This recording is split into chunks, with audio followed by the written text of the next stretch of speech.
사도신경 강의 21번째 시간입니다. 오늘은 지옥으로 내려가신 예수 그리스도, 지옥으로 내려가신 예수 그리스도라는 제목으로 함께 하나의 말씀 나누도록 하겠습니다.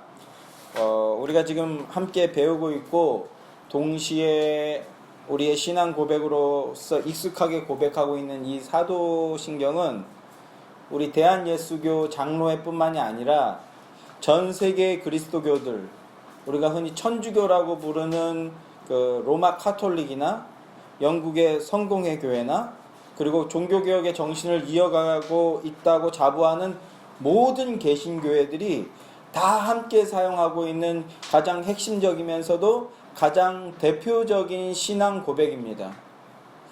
전 세계의 거의 모든 개신교회들이 이 사도신경을 암송하고 신앙 고백으로 고백하고 있어요. 자, 그런데 이 사도신경에서 오직 우리나라만 유일하게 신앙 고백의 항목 중에서 하나가 빠져 있다는 사실, 여러분 혹시 그 사실을 알고 계셨습니까?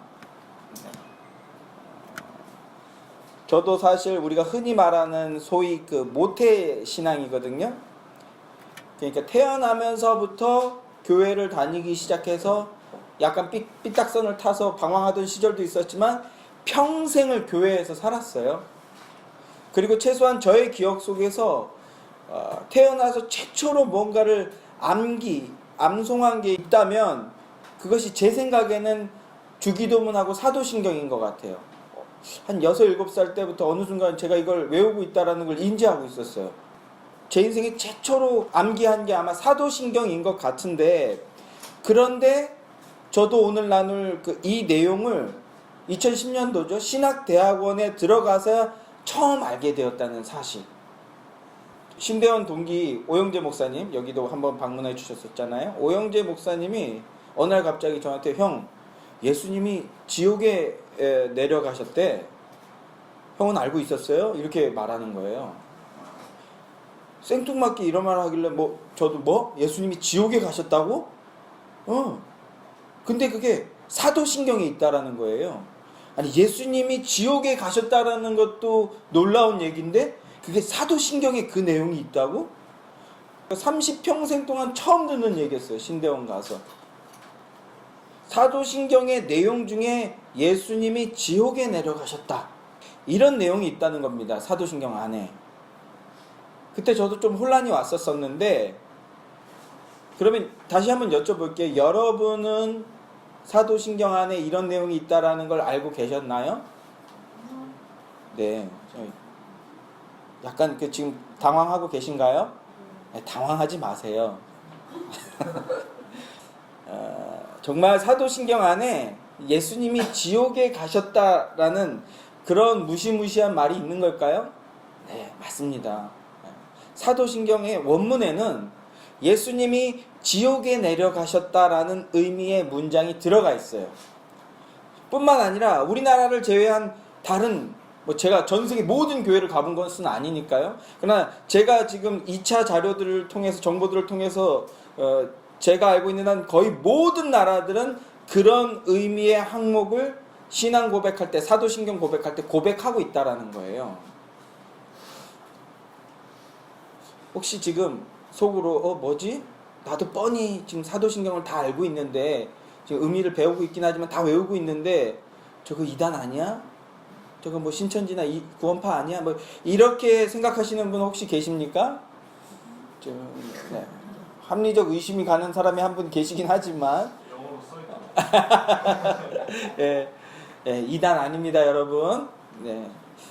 이게 웃기지도 않은 농담인데, 자, 잘 들어보세요. 이미 영어로 보셨다니까 해답을 찾으셨겠는데, 사도신경의 그 라틴어 원문에는요, descendit ad inferna, 즉 음부에 내려가셨으며 라는 내용이 들어있습니다. 그리고 원래 한글 사도신경에도 이 부분이 있었어요. 1894년 언더우드 선교사가 한국에 들어왔을 때, 조선에 들어왔을 때 사도신경을 번역했는데, 그 언더우드 선교사가 번역한 그 번역본에는 이 항목, 오늘 저희가 배우려고 하는 이 항목이 있었습니다. 그리고 1905년 장로교 선교사 협의회, 초대교회 때도 이런 협의회가 다 있었어요. 그 장로교 선교사 협의회에서 번역한 사도신경에도 음부에 내려가셨으며 라는 내용이 들어있었습니다. 그런데 어느 순간부터 이 내용이 한국의 개신교의 사도신경에 빠져버린 거예요. 그 이유가 예전에는 의견이 좀 분분했어요. 근데 가장 최근에 나온 책이죠. 그 사도신경에 관한 가장 최신에 나온 책 중에 그 손재익 목사라는 분의 사도신경 해설서에 이런 설명이 있더라고요. 1897년, 1902년, 1905년에 각각 번역된 감리교의 사도신경을 보면 이 내용이 빠져 있다라는 거예요. 감리교의 사도신경에는 이 내용이 빠져 있어요. 그런데 1908년 장로교와 감리교가 최초로 합동 찬송가라는 걸 발행하게 됩니다. 이게 거의 90년대 초반에 다시 한번 개정되기 전까지 거의 이 찬송가를 썼는데 이 합동 찬송가라는 걸 발행하게 됩니다. 그 전에는요 성경책도 다 따로따로 그리고 찬송가도 다 따로따로 완전 따로따로의 중구난방이었는데 이것이 너무 교회에 막 무질서하게 중구난방이 되는 것 같다. 교회가 이게 옛날이나 지금이나 교회가 연합하는 모습을 보여줘야 되지 않겠냐 뭐 이런 의견들이 계속 나오다가요 결국 이제 이게 1908년에 드디어 합치되게 된 거죠. 그러면서 의견 충돌이 그래도 비교적 적은 찬송가라도 먼저 우리가 합쳐보자. 감리교와 그 장로교가 가장 중요한 교파 중에 하나니까 합쳐보자. 찬송가라도 합치자 해서 만들게 된 게 합동 찬송가였는데 그런데 찬송가를 합치고 나니까 또 문제가 발생했어요. 그게 뭐냐 하면 찬송가의 앞 뒤에 보면 뭐가 있습니까? 주기도문이랑 십계명 그리고 사도신경이 부록으로 실려 있잖아요. 비록 부록이지만 그래도 명색이 연합운동인데 합치운동인데 이게 또 따로따로 나갈 수 있느냐 그리고 그걸 따로 인쇄한다는 게 뭐 엄청난 이제 예산이 낭비가 되잖아요. 그렇게 되면 그러니까 말이 안 된다. 연합운동이라는 명분으로 따로따로 실을 수 없으니까 하나로 합치자. 그래서 장로교 쪽에서 이거를 양보를 해서 그래서 그때부터 이 내용이 생략되게 됐다는 거죠.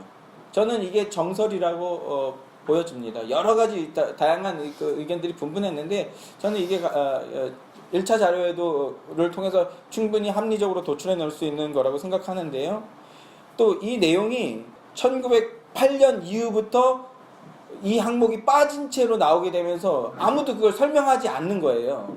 이런 게 있었다라고 설명하지 않고 사람들도 잘 모른 채로 넘어가고 하다 보니까 한국교회는 당연히 이 부분이 없다라고 생각하게 된 거죠. 모르게 된 거죠. 없다라고 생각하는 것 자체가 아니라 아예 모르게 된 거예요. 또 이 내용이 해석하기가 사실은 의미를 알면 되게 간단해요. 그런데 해석하기가 뭔가 좀 애매하다고 느껴지는 구석이 있죠. 저도 처음에 그 우리 동기 목사님께서 예수님이 지옥에 가셨대. 뭐? 예수님이 지옥에 가셨다고?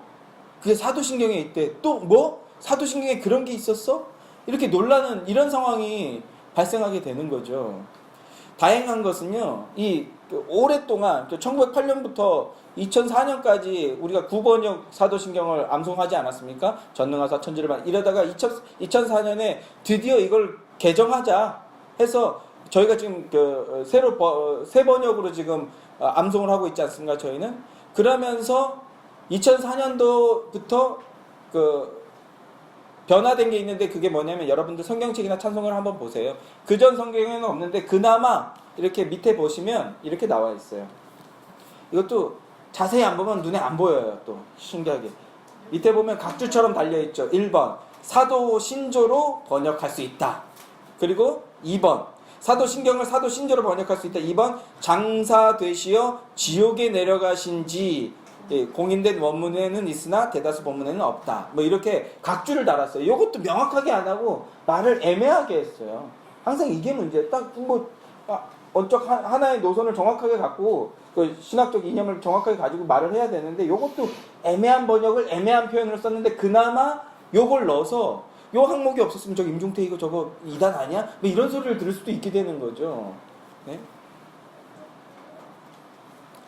이런저런 상황들로 인해서 오늘까지 이 내용이 완전히 빠져버리게 됐는데 그래서 또 다른 혼란들을 야기하게 된 거죠.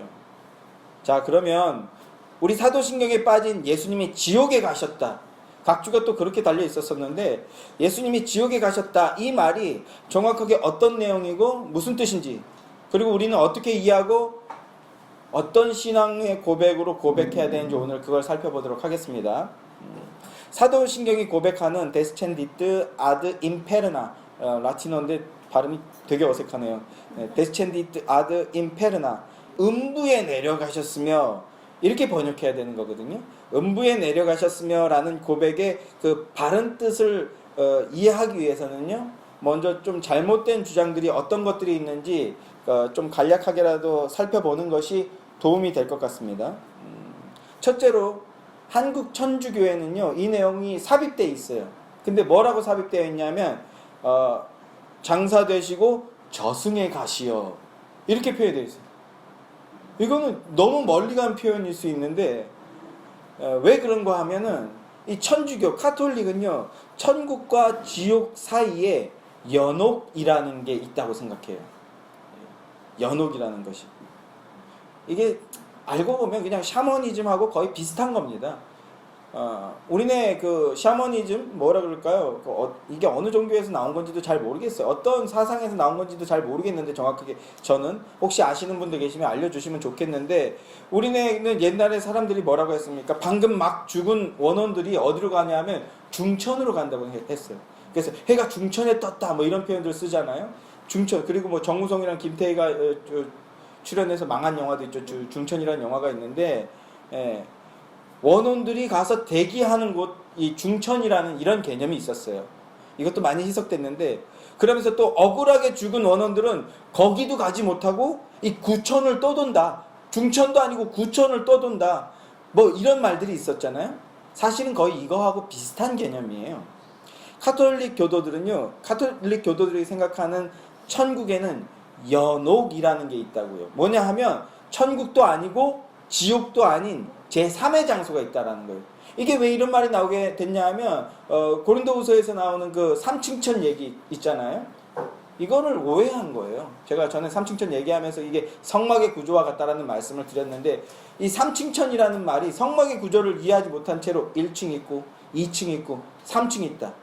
우리로 하면 그럼 1층은 구천이고 2층은 중천이고 3층은 스카이라운지 제일 고급진 곳이다. 뭐 이런 식의 비슷한 개념을 가지고 있었던 거예요. 그러니까 살아생전에 위대한 업적을 낸 훌륭한 신도 즉 성자는 바로 3층으로 가고요. 주일도 빼먹고 예배 시간에 저렇게 딴짓하고 특히 헌금 빼먹고 사역 참여 안 하고 이런 것들은 연옥으로 간다는 거예요. 이런 것들. 제가 약간 희화화시켜서 표현했지만 정확해요. 이거를 반대로 아주 고급지게 여러분의 심령에 강력한 찔림이 있을 것만 같은 아름다운 표현으로 표현하지만 똑같은 얘기예요. 사실은 제가 그걸 깨부시려고 더 희화화시켜서 표현했지만 일반 그 훌륭한 업적이 뭐 교회에 막 위대한 헌신 큰 헌금 뭐 이런 거 내지 않은 일반 그냥 성자가 아닌 사람들 일반 신자들은 천국에 바로 못 가고 연옥에서 대기하고 있어야 된다고요. 제가 군대 생활할 때 제일 힘들었던 게 뭐냐면 대기 기간이 굉장히 길었어요. 논산훈련소에서 며칠 대기했어. 도는 소문이 논산훈련소에 남아서 대기하면 망한 거다. 왜냐하면 중화기로 빠지는 거거든요. 대기하라는 거야. 불안하다? 근데 중화기로 빠졌어. 너희들은 망한 거야. 이런 인식을 주는 거예요. 논산훈련소에서. 그래서 거기서 8주인가 더 훈련을 했어요. 그리고는 이제 드디어 본 대대로 가는데 배 타면 망한 거다. 희한하다. 트럭을 타더니 대기하고 있다가 트럭을 타고 어디 소양강댐 쪽으로 가는 거예요. 너희들 망한 거야. 또 대기하고 있었어. 배에서 또 대기하고 있다가 배를 타고 갔는데 또 내려서 또 트럭을 타면 망한 거다. 또 대기하고 있다가 트럭을 탔어. 망했구나. 사단에 갔는데 또 대기. 지금 제가 이제 가야 되는 연대가 지금 훈련 중이라서 못 가고 3일 동안 대기하는 거예요. 미치겠는 거예요. 대기하면.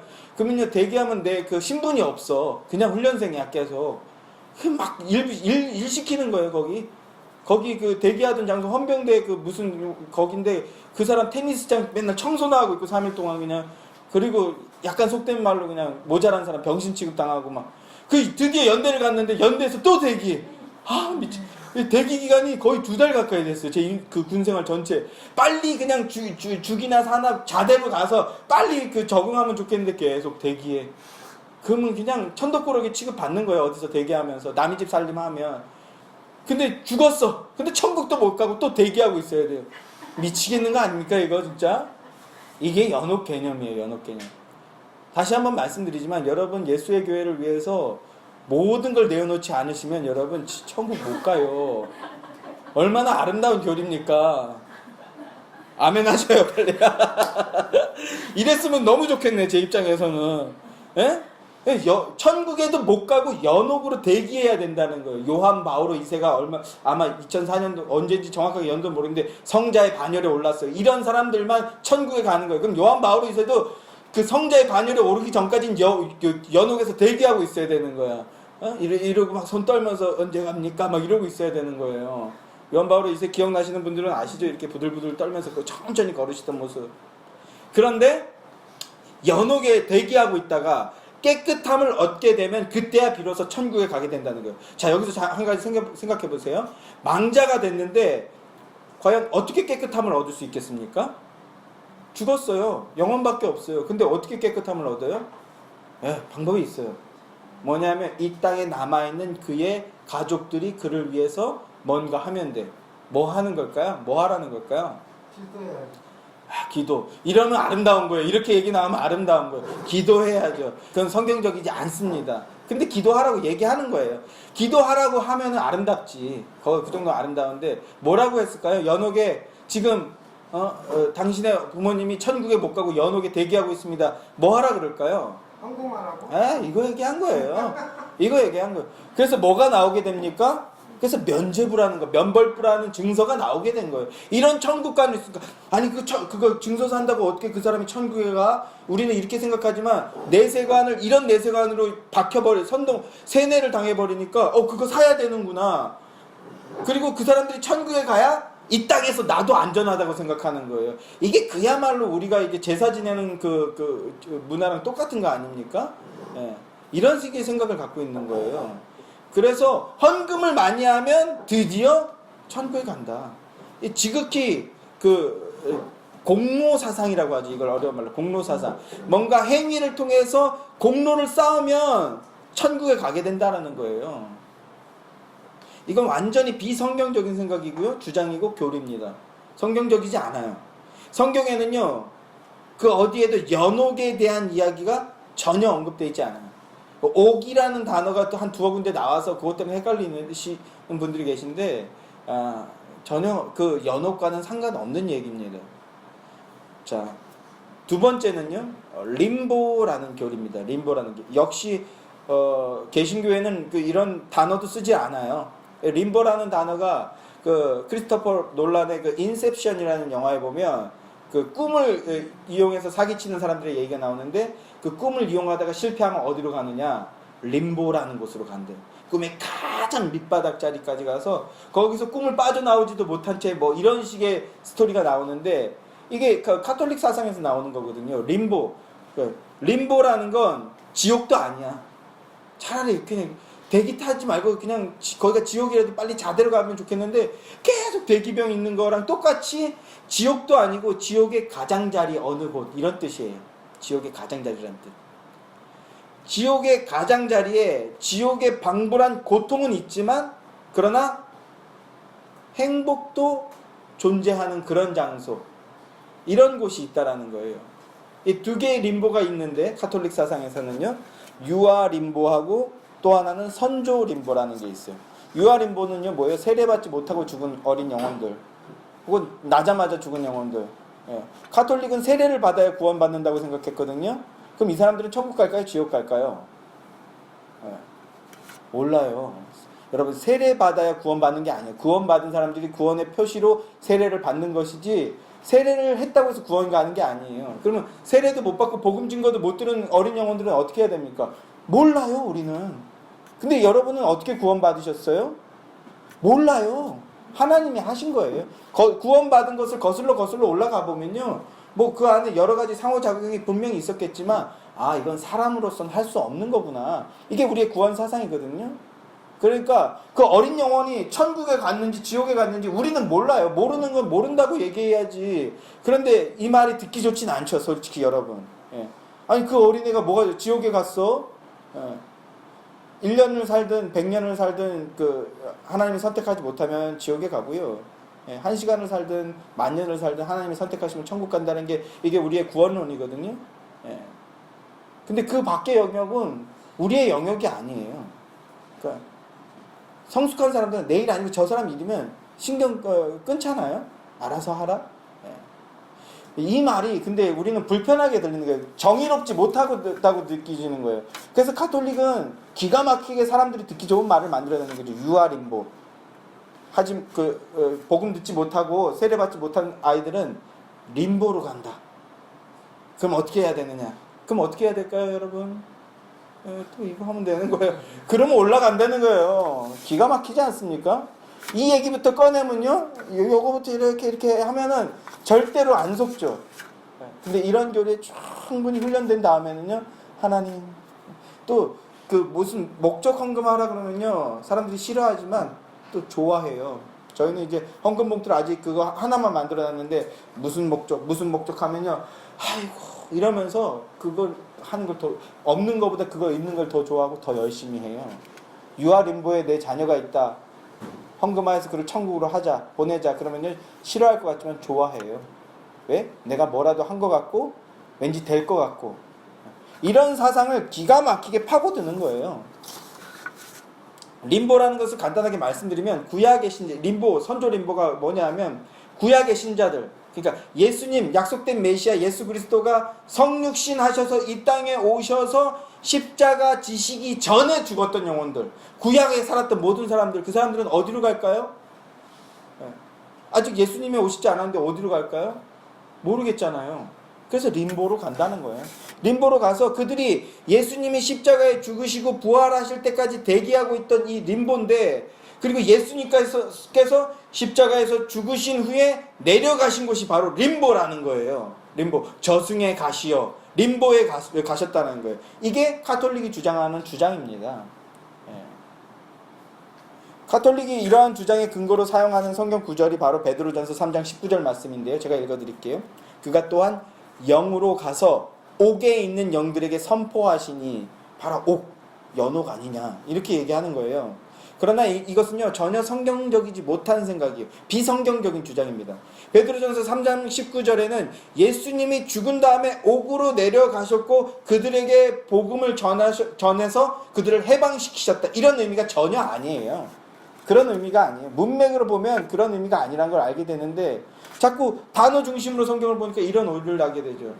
심지어 이 가장 한국교회에서 대표적으로 이 실수를 하셨던 분이 누구냐면 백주년 기념교회의 이재철 목사님이에요. 그분이 성숙자반이라는 책에 이 내용을, 그래서 예수님도 지옥에 내려가셔서 복음을 증거하셨으니 우리도 죽은 영혼들을 위해서 기도해야 됩니다, 이 말을 그냥 책에다 떡하니 내놓으셔갖고 수년 동안 아주 그냥 치도곤을 당하셨는데, 일단은 아무리 대단한 목사님이라도요, 틀린 건 틀린 거예요.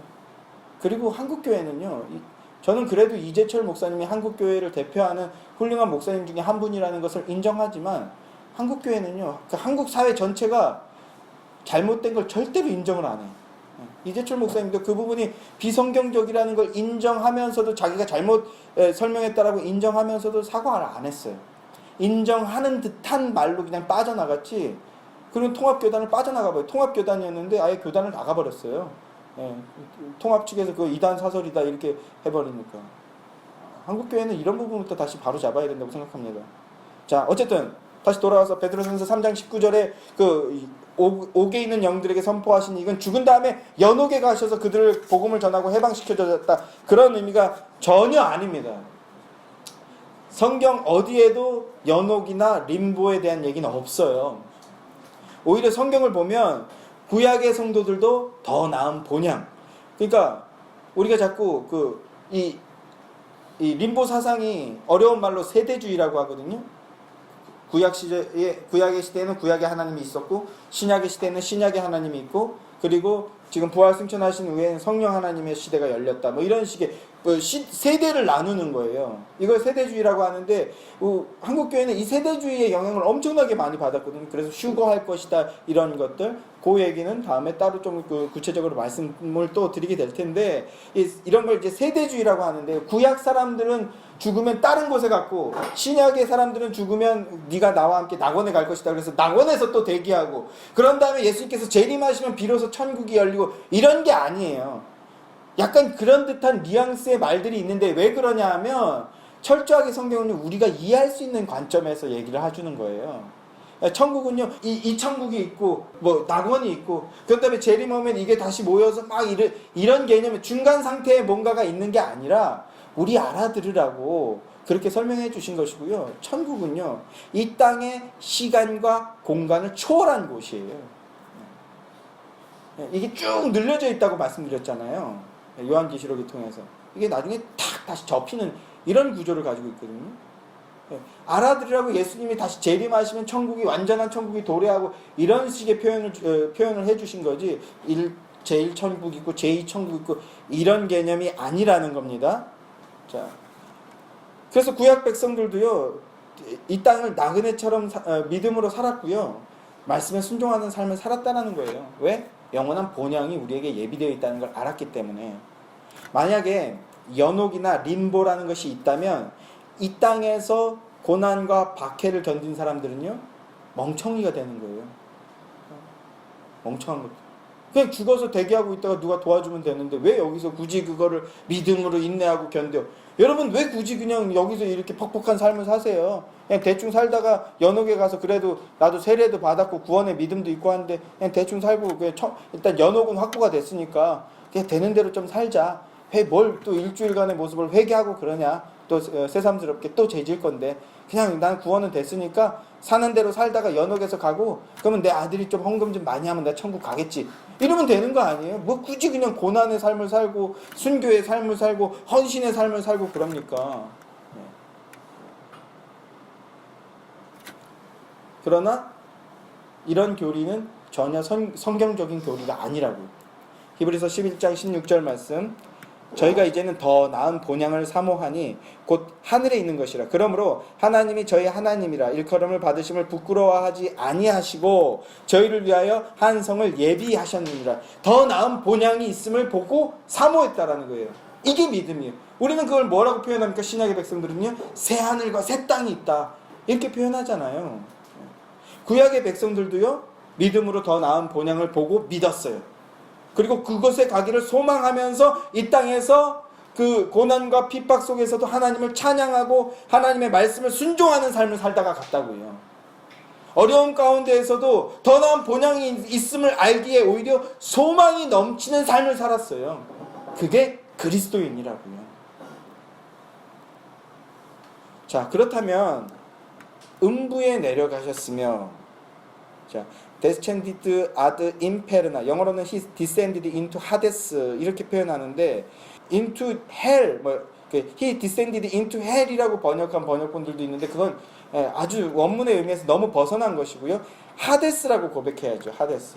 자, 영어로 이렇게 하데스라는 표현을 쓰는데 동일한 원문을 하데스는요 일정한 어떤 특정 장소를 가리키는 게 아니라고요. 우리가 하나님 나라도 공간적인 개념이 아니라고 말씀을 드렸잖아요.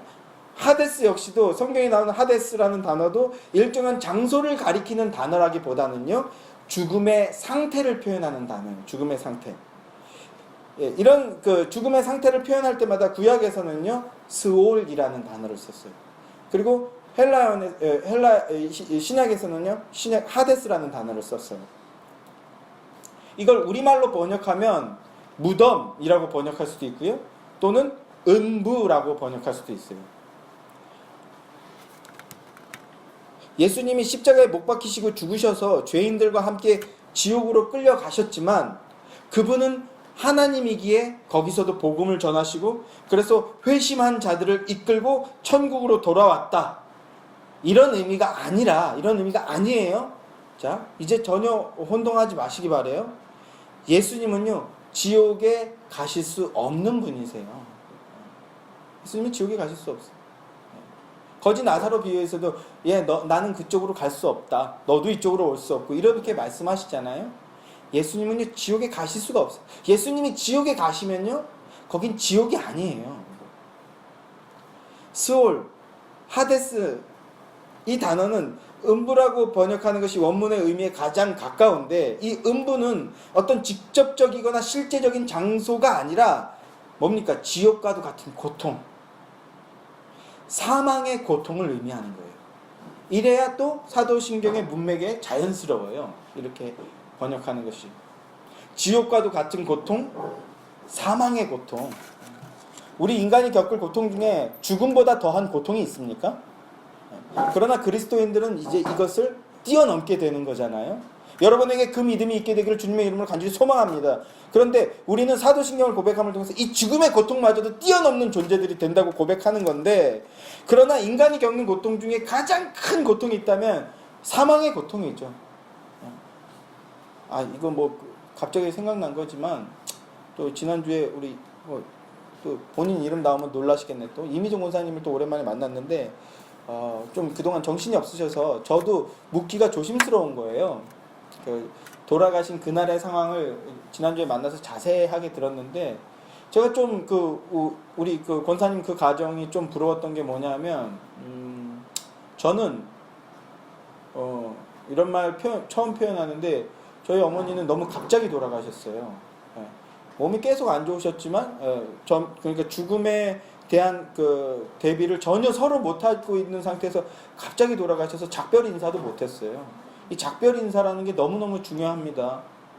작별 인사도 못하고 어느 날 갑자기 그냥 그게 참 응급실에 긴급하다라고 그래서 급하게 새벽에 자다가 깨서 간 게 한 10년이에요. 10년 동안 그렇게 해서 이번에도 이러다가 또 나오시겠지 이런 생각을 하고 있다가 갑자기 작별 인사도 못하고 헤어졌는데, 그래서 그 가정이 더 부러운데 뭐냐면 한 2년 정도를 작별의 시간으로 보내시는 게 너무 부러웠어요. 서로. 그리고 그 몸이 점점 나빠져 가는데 할렐루야, 농담으로라도 할렐루야 얘기하면서 웃으면서 나 먼저 천국에 가 있을게 이런 얘기, 그런 말 나누면서 웃으면서 그렇게 헤어지고, 어떻게 하다 보니까 외부 손님으로는 저가 마지막에 딱 갔는데 그날 돌아가시기 직전에 마지막까지 예배하려고 몸을 일으키기도 힘든데 예배하려고 안간힘을 쓰는 게 저한테도 너무나 큰 교훈이 됐다고 할까요? 힘겹게 이 아멘이라는 말을 그냥 빼짝 마르셔가지고 그 황달에 빼짝 마르고 이렇게 눈도 커지시고 했는데도 그러니까 앉아서 아멘이라는 말 하는 것조차도 힘겨운 상황인데 꼿꼿하게 앉아서 그 말을 내뱉고자 하는 그 모습이 너무나 감동적이었다고 할까요? 이게 그리스도인의 모습입니다. 이게 죽으시고 장사되시고 음부에 가셨다라는 신앙의 고백으로 그 연단된 그리스도인들만 내뱉을 수 있는 모습이라고요. 그거를 모범을 보여주셔서 너무너무 귀하다고 생각했어요. 그래서 근 몇 달 만에 그런 얘기를 서로 처음 나눴던 거죠. 그분과. 스올, 하데스. 그래서 음부에 내려가셨다는 것은요, 지옥과도 같은 고통, 사망의 고통을 겪으셨다. 이런 의미가 되는 거예요. 인간의 죄를 대신해서 지시는 예수님께서 십자가에 달려 죽으시고 장사되셨으며 그분의 육신은요, 인간의 마지막 지점이죠. 무덤에까지, 인간과 동일하게 무덤에까지 안치되셨잖아요. 이런 일련의 모든 과정이 하나님이신 예수님에게는 지옥과도 같은 극심한 고난이요 고통이었다는 거예요. 그러니까 He descended into the Hades는 지옥에 내려가셨으며 라는 번역보다는요, 음부에 내려가셨다 이렇게 번역하는 것이 가장 옳고요. 음부에 내려가셨다라는 표현은 우리가 가야 하고 우리가 겪어야 할 지옥의 모든 고통, 인간이 이 땅에 태어나면서부터 죽어서까지 겪게 되는 모든 고통을 하나님이신 예수님께서 단 하나도 남김없이 완전히 다 경험해 주고 가셨다라는 그런 의미가 되는 거예요.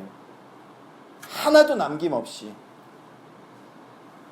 여러분 감동이지 않습니까? 인간이 겪어야 될 고난과 고통을 단 하나도 마지막 죽음과 무덤까지도 다 감내해 주신다라는 거예요. 싹 다. 하나님이신 예수님이 육신의 몸을 입고 오셨습니다. 그것도 아기의 몸으로 말구유에서 말밥통에서 태어나셨어요. 왜 그래만 했습니까? 인간의 죄를 대신하기 위해서는 인간으로 오셨어야만 한다고요. 그러나 하나님이신 예수님께는요, 이것은 치욕이요 고통이요 고난입니다. 그럼에도 기독교만 내뱉을 수 있는 말입니다. 그걸 기쁨으로 자발적으로 순종하셨어요. 다음 주에 좀 더 나눌 내용이지만, 타노스는 어벤져스 인피니티 워에서 나오는 타노스는요, 소위 말하는 파시즘이죠. 전체주의예요. 전체주의. 그리고 전체주의라는 대의 명분을 이루기 위해서는요, 희생이 따라야 돼요. 이 의를 이루기 위해서는 희생이 필요한데, 타노스의 대의는 진짜가 아니고 가짜죠. 왜 그렇습니까? 그 대의를 이루기 위해서는, 여기서 대의를 이룬다는 그런 걸 어떤 설정에서 가져오냐면 소울스톤이에요. 보신 분들은 아멘 하시리라 믿습니다. 소울스톤을 얻어야 돼요. 근데 이 소울스톤을 어떻게 얻습니까? 이게 세상의 모습이에요. 가장 사랑하는 것을 내놓아야 되는데 뭘 내놓죠? 자신의 딸을 내놓죠. 그러나 그 딸은요, 자신을 희생할 마음이 없어요. 왜? 타노스가 말하는 그 대의라는 게 진짜 정의가 아니라고 생각하고 있기 때문인데, 어쨌든 그런데 남을 희생시키는 거예요. 그러나 기독교는요, 우리는 예수의 교회 아닙니까? 대의, 의를 이루는 거예요. 희생이 필요합니다. 그래서 어떻게 희생합니까? 야, 네가 죽어. 이게 아니에요. 하나님이신 예수님, 본인이 죽는 거예요. 본인이 희생하는 거예요. 세상에는 내놓을 수 없는 거예요. 본인이 죽으시는 거예요. 어떻게까지 죽으신다고요? 인간 그대로 와서 인간이 겪어야 되는 모든 치욕과 고통과 고난을 기쁨으로 순종하면서 이뤄내시는 거예요. 이걸 조직신학으로는요, 낮아지심이라고 표현합니다. 낮아지심. 인간과 동일한 수준으로 자신을 낮추어 주셨다는 겁니다. 어디까지? 요람에서 무덤까지. 육신을 입은 인간이 겪어야 하는 두려움과 아픔과 고통과 공포를 단 하나도 남김없이 다 친히 완전히 감당해 주셨던 거예요. 마지막 지옥과도 같은 음부, 무덤의 고통까지 싹 다요. 이게 농경사회에서 이 장례는요, 굉장히 그 고도의 문화예요. 농경사회에서 그 장례 문화를 보신 분들, 그 상여, 야, 막 이런 거 하잖아요. 제가 전에도 교리 시간에도 말씀드렸는데, 이 농경사회의 그 장례는요, 하나의 마을 축제예요. 가장 슬픈 일이면서도 동시에 축제예요. 모든 마을 사람들이 다 모여서 이 퍼포먼스에 동참하는 거거든요. 이 퍼포먼스의 그 최대 절정이 언제입니까?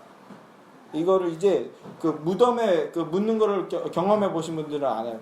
이 유가족들이 가장 처절하게 울고, 그러나 그때 한번 막 쏟아냄으로써 오히려 회복할 수 있는데, 이게 중요한 거예요. 완전히 눈물을 쏟아내서 작별을 함으로써 오히려 산 사람들은 살 수 있게 만들어주는 것도 있는데, 언제 가장 오열합니까? 이 가족이요? 화장하는 거 말고 무덤에 묻는 걸 보신 분들은 아실 텐데, 관을 그 무덤 속에 집어넣고 이제 가족들이 한 명씩 와서 삽으로 그 흙을 붓게 하는 거예요. 그때 이제 무너지는 거예요. 참았던 눈물이 완전히 오열 쏟아내는 거예요. 마지막. 그리고 흙을 덮을 때, 그때 가족들이 남아있는 모든 눈물을 다 쏟아내게 만드는 거거든요. 근데 이제 지금 이제 지금의 장례 문화는 그런 극단적인 것은 좀 없죠. 그래서 좀 밋밋하고, 화장도 하고, 그리고 또 봉분을 유리통에 넣을 때 막 울고 싶은데 눈물도 잘 안 나오죠. 그러면 드릴 소리 링 소리 나오고 막, 끝났습니다. 뭐 이러면 언제 벌써 끝났나 이런 느낌이잖아요. 좀 울게 만들어줘야지 또 건강하게 사는데, 어쨌든 다시 돌아와서 마지막 무덤에 들어갈 때, 우리가 가야 될 길이잖아요. 그것을 예수님은 완전하게 다 감당해 주셨다라는 거예요. 육신과 영혼을 통해서. 지난주에 우리 예수님의 죽음은 쇼가 아닌 완전한 죽음이었다, 이런 말씀을 드렸었죠. 완전히 숨을 거두시고 장사를 지낸 후에 육신을 입은 인간의 그 최종 종착지인 무덤까지 내려가신 겁니다. 이는 지옥의 방불한 고통이라는 것이 전혀 부족함이 없는 거고요. 여러분, 지옥은 또 어떤 곳입니까? 지옥은요. 지옥도 아까도 말씀드렸는데 지옥에 예수님이 가시면 그건 지옥이 아니라고요. 거긴 천국이죠. 거기 막 불로 활활 타도 예수님이 계신다면. 지옥도 단순히 어떤 공간이나 장소만을 의미하는 것이 아니라 지옥의 본질은요, 하나님이 안 계신 곳이에요. 그리고 하나님의 선하심이 완전히 떨어져 나간 곳, 완전히 격리된 곳이 지옥이에요. 어떤 자비, 어떤 긍휼도 없이 하나님의 선하심이 완전하게 끊긴 곳, 그곳이 바로 지옥입니다. 좀 더 쉽게 말씀드린다면 지옥이란 하나님과의 관계가 완전히 차단되고 완전히 단절된 곳이에요. 자기 자신을 최고로 여기고 자기 자신만을 위해서 사는 인생, 이걸 자아숭배라고 할 수 있잖아요. 이 자아숭배에 빠진 인생, 그것이 바로 지옥이라는 거예요. 여러분, 지옥을 맛보셨습니까? 그리고 스스로 왕되고 하나님이 되고 스스로를 숭배하는 자들이 모여서 만든 곳, 그것이 뭡니까? 바로 이 땅의 세상이잖아요. 여러분은 여기서 승리하고 성공해서 왕이 되는 게 아니라 여러분 여기서 뭘 해야 되냐면 지옥을 경험하셔야 돼요. 내가 사회적으로 세상적으로 잘 나간다 할지라도 내가 하나님과의 연결이 끊어져 있다면 이곳이 지옥이구나라는 걸 맛보셔야 된다는 거예요. 그런데 제가 드린 말씀, 이게 여기가 지옥이야? 그러면 여기 지옥에서도 좀 살만하겠다. 이런 지옥 살만하겠다. 이렇게 생각하시는 분들도 계실 텐데 정말 살만하신가요? 여러분, 언제 지옥을 맛보십니까? 우리가 지옥을 맛보는 거, 제가 아까도 그 군대 비유를 들었는데 남자들은 그 지옥을 맛보는 경험을 하게 되죠. 언제 하게 되냐면 군대 가게 될 때. 예. 근데 군대 가는 게 왜 지옥이에요? 사실은 이 노동의 양이 조금만 익숙해지면 그렇게 강도가 높지 않아요. 거기 가면 돈 주지, 옷 주지, 생필품 주지, 얼마나 좋아요. 저도 98년도 IMF 때 군대를 가서 가정의 경제에도 도움이 되고 얼마나 좋아요. 그 새로운 사람들도 만나고 전국 각지의 별 희한한 사람들 다 만나고 저는 거기서 사회생활을 엄청 많이 공부했거든요. 저는 군대가 제 인생에 아주 중요한 전환점이었거든요. 얼마나 좋습니까? 근데 다시 가라 그러면 싫어요. 왜 그렇죠? 왜 그래요? 자유를 뺏기기 때문에 그래요. 내가 자고 싶을 때 못 자고, 내가 일어나고 싶을 때 못 일어나고, 내가 하고 싶을 때 못 하고, 내 선택이 무너져 버리는 것이에요. 자유를 뺏겨버리면 그때 뭡니까? 지옥이 시작되는 거죠. 달리 힘든 게 아닙니다. 자유가 박탈될 때 인간이 힘든 거예요. 지금 이 세상은요, 지옥의 군상들이 만든 허상의 나라라고요. 그럼에도 동시에 이 세상은요, 하나님의 백성들, 성도들의 성숙과 완성을 위해서 하나님의 섭리가 작용되고 있는 곳이에요. 예, 그래서 임의와 아직의 교리라는 것들이 나오게 되지 않습니까? 특별히 하나님의 일반 은총이, 성도들을 위해서 일반 은총이 시행되고 있어요. 자연 만물을 주시고, 그리고 사람 저마다에게 양심을 주시고, 그리고 긍정적인 사고를 하게 하시고, 그래서 질서와 법을 만들고 순리적으로 살게 만들고, 이게 다 일반 은총이잖아요. 그러면 진짜 지옥은 어떤 곳인가? 바로 이런 하나님의 일반 은총이 완전히 배제된 곳이에요. 완전히 해체된 곳이에요. 그것이 지옥입니다. 하나님은 하나님의 백성들에게 그래서 문득 지옥을 맛보게 하시는 거예요. 왜? 거기 가면 안 된다. 인생 살면서 지옥을 경험하셨습니까? 지옥과도 같은 어떤 장소나 시간이나 상황이나 순간이나 인연이나 이런 걸 경험해 보셨어요? 다시는 그런 상황에 가고 싶지 않다. 이게 은혜예요. 역설적이게도 이게 은혜입니다. 여러분, 지옥은 그런 곳이라고요. 그런 곳에 가지 마라. 이 땅에서 왕노릇하는 게 아니라, 여기서 맞서 싸워서 쟁취해내는 것이 아니라 여기를 나가야 되는구나, 여기를 가면 안 되는 거구나 라는 걸 맛보게 해주시는 거라고요. 하나님 없는 곳, 거기가 지옥입니다. 반대로 이런 경우도 있죠. 지옥 같은 상황과 환경은 전혀 바뀌지 않았는데 근데 기뻐하고 찬송하는 사람들이 있죠. 왜? 감사하고. 왜? 하나님을 만났기 때문에. 거기가 천국이 되는 거예요. 말씀을 맺겠습니다. 완전히 죽어서 무덤에까지 들어가신 우리 주님 예수님께서 인생들의 육신의 마지막 과정인 무덤까지 친히 다 겪어내 주시고 감당해내 주신 겁니다. 무덤에 묶여 계셔 주셨었다고요. 죄 때문에 죽어야 하고 그 죽음의 권세에 눌리고 갇힌 채 썩어가야 할 가련한 죄인들을 풀어주시고 해방시켜 주시기 위해서 장사되시고 음부에까지 내려가시는 이 고난의 모든 것들을 다 감당해 주신 겁니다. 사랑하는 예수의 교회 성도 여러분, 여러분을 위해 단 하나도 남김없이 아낌없이 내어주고 감당해 주신 하나님의 사랑에 경외를 표현하시기 원합니다. 그 하나님을 경외하시고 모든 합당한 경의를 올려드리는 여러분들이 되기를 주님의 이름으로 간절히 소망합니다.